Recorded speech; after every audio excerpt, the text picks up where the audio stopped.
What's up, coaches? I hope you're doing great. We got a new series that we're coming out with over the month of September and the month of October.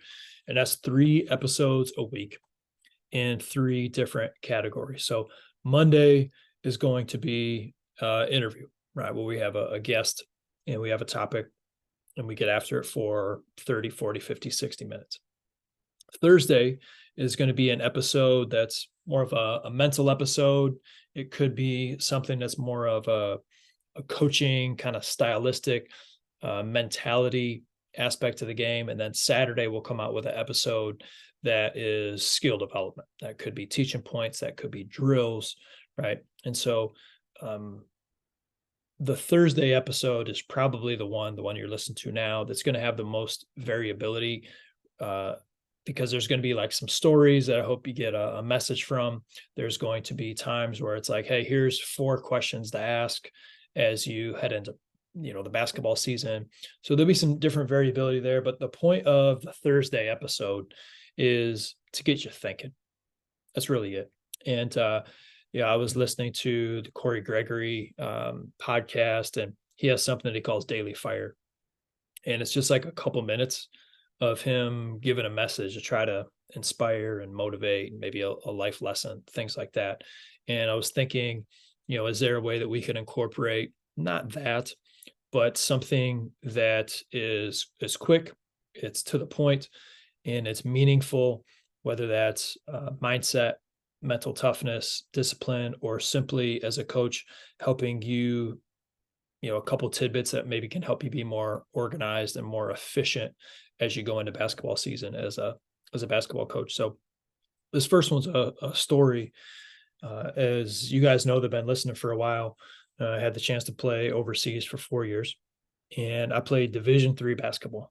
Okay, so I had the opportunity to play out of high school at some bigger schools. I went on a visit to Hope College, Christian school, loved the teammate, loved the coaches, loved the program. I was like, I'm in. That's where I'm going. And the dreams of playing in the NBA had passed, and now going into that decision, it was really about me saying, like, what's just the best college experience I think I'm going to have.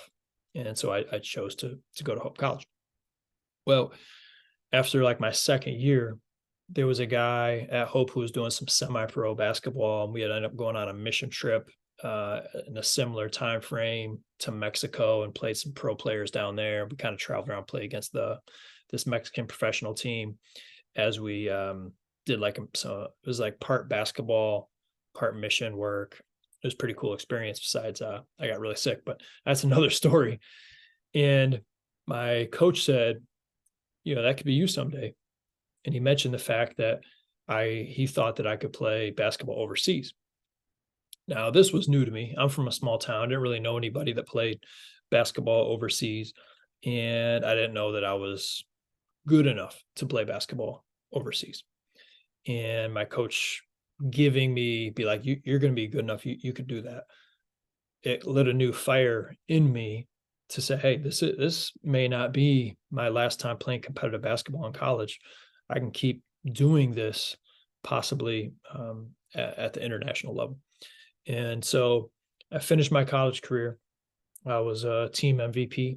I was All-American for Division III, and nobody wants me, because who wants a Division III basketball player? I mean, not very many people. When it comes to playing overseas, you got to be Division I. I mean, that's where most of those players are coming, and rightfully so. Division I is the higher level of basketball. So I had a teammate who went overseas and had a lot of success and he went to Hope College, and he played in a small German league, and he played so well that he signed a contract to play at a higher level the next season. So the team that he was on needed a new American player to join the team. And yeah, I was sending out game film. I went to like a tryout where guys were trying to get overseas, and there was like a scout there, and it turned out for the most part it was just a money grab. But I'm doing whatever I can try to do to get a job playing overseas. Nothing's working. The coach that my teammate had played on eventually is he gives me a chance, right? He gives me a chance to go and play for his team. And that was the only team that gave me a shot to go overseas. And I had people saying like, hey, that league's too low for you, so you shouldn't go at all, right? Just wait until you get a better offer. But I knew not playing at all was only going to hurt my chances of getting an opportunity to go next year, because then I'm a Division III player who hasn't played competitively for a year. I was like, if I get a chance to go overseas, I don't care if they're paying me nothing, I'm going to go, right? That's how bad I wanted to go. So I get an offer to play on this team, and I go over there and I do really well.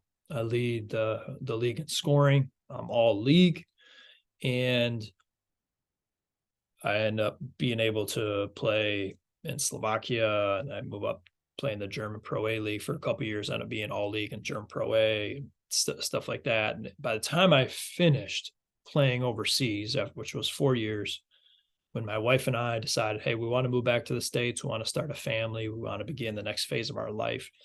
By the time I hung it up in those 4 short years, I had offers to play in Austria, Switzerland, Germany, Slovakia, Finland, I think. And I might be missing a couple here and there.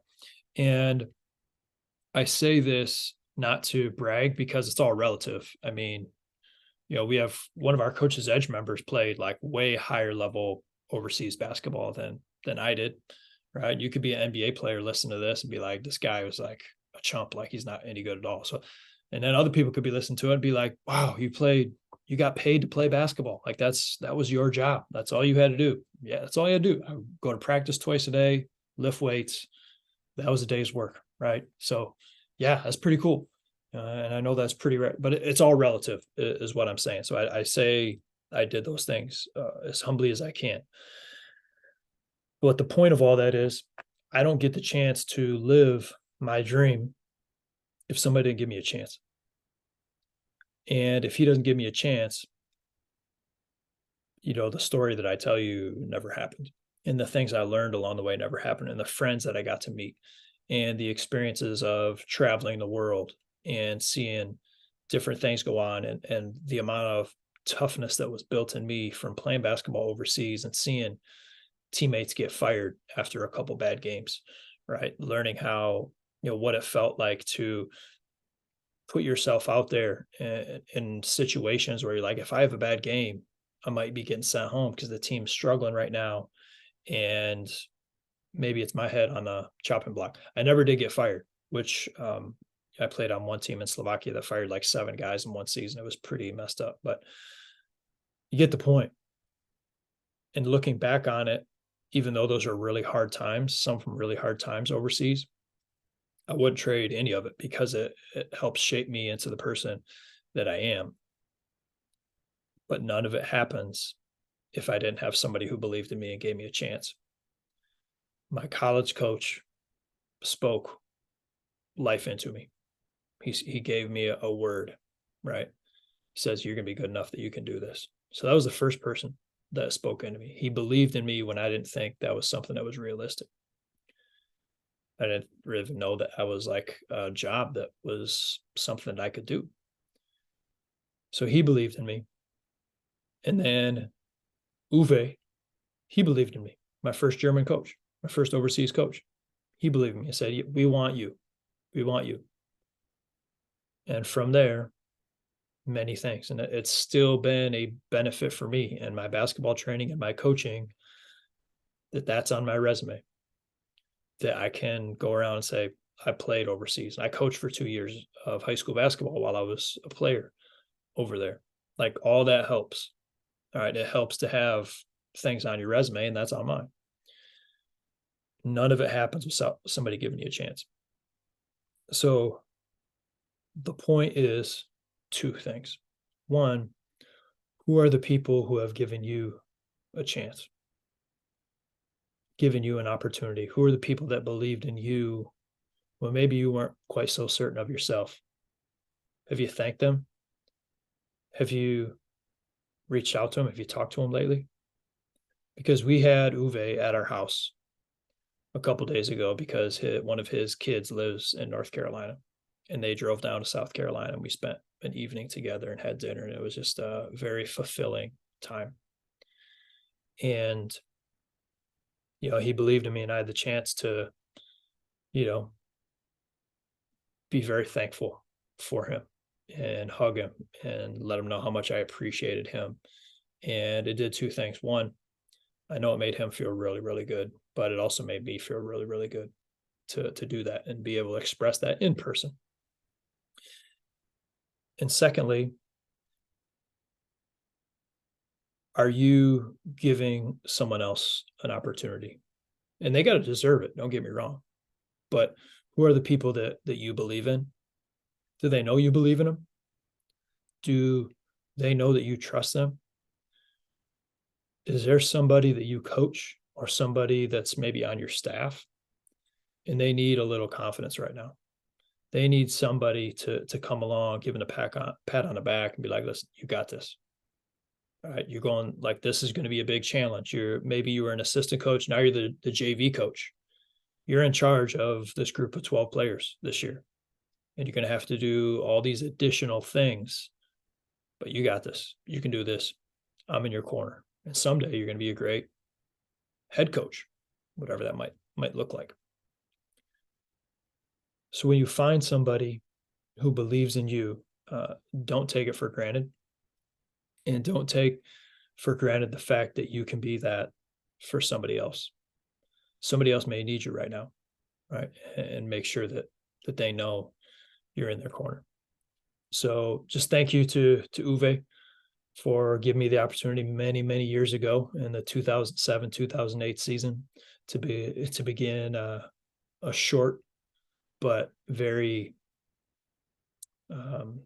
just a really good experience playing basketball overseas and giving me that opportunity. And then once you get that opportunity, you got to make the most of it. So I hope this resonates with one of our listeners out there, and you can make life better for yourself and for others. Thanks for listening. Get after it today.